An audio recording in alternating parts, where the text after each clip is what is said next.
sobre comunismo, fascismo, Frente Amplio, peronismo y otras sorpresas. Muchas veces nos hemos preguntado cuál es la diferencia entre el comunismo y el fascismo. Si se los mira desde un ángulo histórico, exceptuando la época del pacto Ribbentrop-Molotov, han estado enfrentados en forma mortal. Pero cuando se los analiza desde el punto de vista político-institucional, queda claro que ambos extremos en apariencia son totalmente antidemocráticos y totalitarios. Esta forma de mirar, exclusivamente en términos institucionales, es la que afirma que en el fondo, fascismo y comunismo, como extremos políticos, en realidad están muy cerca el uno del otro. Sin desmentir las anteriores, que algo de razón expresan, cabe otra forma de encarar la relación entre fascismo y comunismo.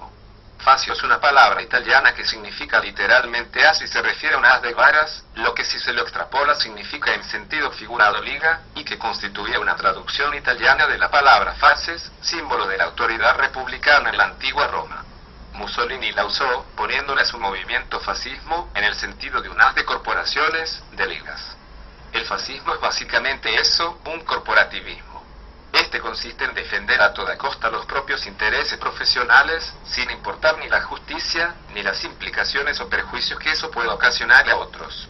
El fascismo, en tanto supracorporativismo o haz de corporaciones, lo que buscaba era armonizar los intereses de las diversas corporaciones. En aquella época hubo fascismo, porque la clase media acomodada estaba a la derecha y se había vuelto, como sostenía el brillante historiador argentino, José Luis Romero, muy señoritista, o incluso aquellos sectores de clase media que no estaban de acuerdo con ese señoritismo eran mal vistos por los trabajadores manuales. Como decía Mario Benedetti, él quería el bien del pueblo, él estaba con ellos, pero ellos siempre le reprochaban sus ropas de señorito.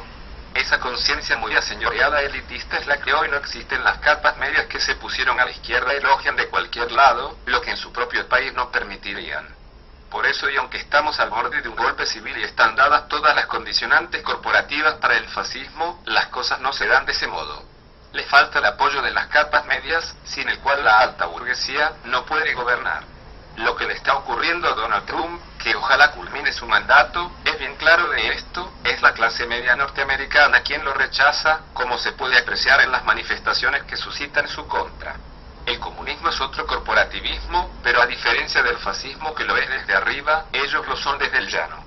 Por eso fracasan, porque apuntan hacia abajo, hacia el sindicalismo y la parte más ignorante y bestial de la masa trabajadora atrasada. Cuando uno analiza el funcionamiento del Frente Amplio puede apreciar que es netamente un corporativismo de clase media baja y sin operadores económicos, sin la burguesía nacional, que el fascismo sí pudo unificar. En cambio, el peronismo argentino es claramente un fascismo con todas las de ley, porque pudo unificar a los operadores económicos y convertir el sindicalismo en una corporación más, con independencia de los intereses de la gente y a su pesar. Se puede desde este ángulo sostener que comunismo y fascismo son lo mismo en tanto corporativismo, pero también aquí hay que dualizar las cosas con más detenimiento. El comunismo, cuando se impuso en Europa del Este, lo hizo sostenido por los tanques rusos y para imponerse en Cuba o Venezuela tuvo que disfrazarse de democrático. Hoy si se sostiene es por el ejército. La diferencia aquí también es clara. Mientras el fascismo hace capitalismo de Estado, los comunistas hacen capitalismo en un solo país y con una burguesía de amigos, plutocráticamente desde el Estado liquidan al sector privado. Es una tecnoburocracia que gobierna con comisarios políticos. Error que no comete el fascismo clásico. Esa es la causa por la cual del fascismo se vuelve a la democracia y en cambio del comunismo el camino es de no retorno. De España, Portugal y Grecia fascista se volvió sin trauma al Estado de Derecho, pero de Cuba y Venezuela ¿de qué modo se vuelve? Como se ha dicho no sin razón, son sociedades cárceles. Los que quieren entrar no pueden y a los que quieren salir no los dejan. Más allá de esta diferenciación, desde el punto de vista del Estado de Derecho, son dos monstruosidades, dos formas mesiánicas de sentirse iluminados en la resolución de las cuestiones políticas, económicas y sociales. Dos maneras dirigistas de aislarse del libre comercio y del mundo, para vivir un delirio autáquico a lo franquista o castrista. Pero como se vio, el diablo se esconde en los detalles, por eso en el Uruguay prefirieron saltar el cerco y en vez de capitalismo en un solo país, al estilo comunista, suscribirse al corporativismo fascista para una burguesía de amigos. La palabra socialismo no significa nada, es honorífica, también Mussolini era socialista y el padre le puso Benito, por Benito Juárez. Esto nos transporta a otra vista de esta cuestión, que bien se podría definir como la peronización del Frente Amplio. No es nueva, lo que en Argentina son las unidades de base, aquí le dicen comité de base, consignas del tipo solo el pueblo salvará al pueblo, con el pueblo todo, sin el pueblo nada, de neto corte populista, son consignas propias del Frente Amplio entre nosotros. Alfredo Palacio lo definía al peronismo como un populismo de derecha. Todos sabemos de la enorme admiración que Chávez le tenía a la figura de Perón. La izquierda clásica era antiperonista, fundamentalmente porque Juan Domingo los persiguió implacablemente. La actual encontró en el patriarcalismo rosista del peronismo lo que le faltaba ante la estrepitosa caída de la ex Unión Soviética. Sustituyó un internacionalismo este-oeste por otro norte-sur. Pero no quedó solamente en eso.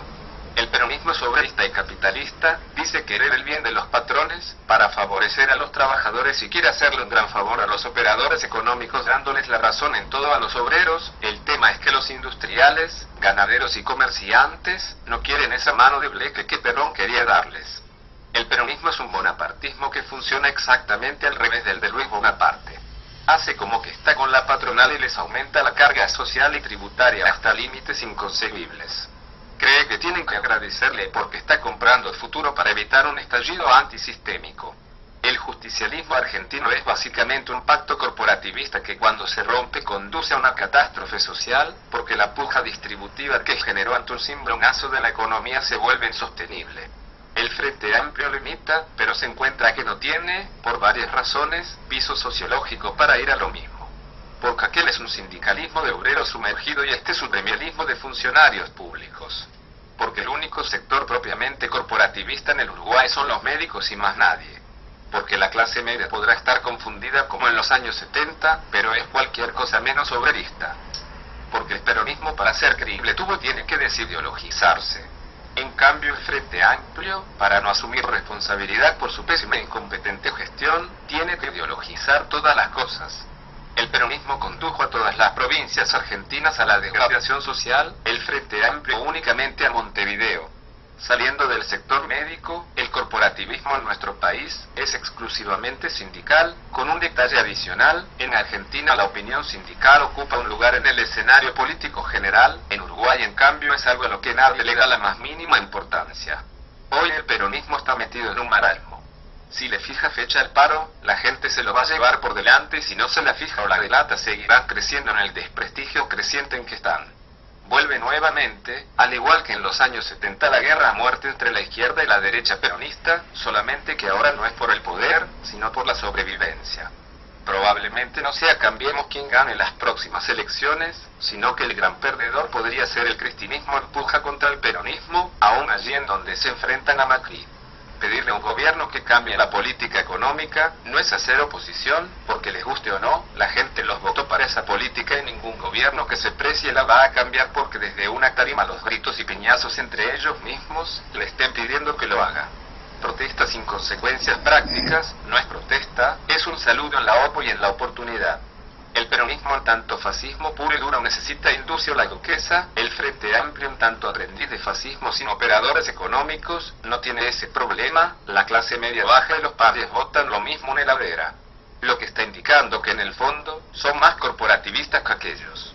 Esperemos que cuando todo este tinglado regresivo y mal llamado progresista caiga, no nos encontremos con las arcas del Estado vacías, una sociedad envilecida, y de regalo una posición destituyente que lo único que aspira es a ver al presidente de la República disparando en un avión, porque según ellos son los únicos que saben cómo calmar a la gente.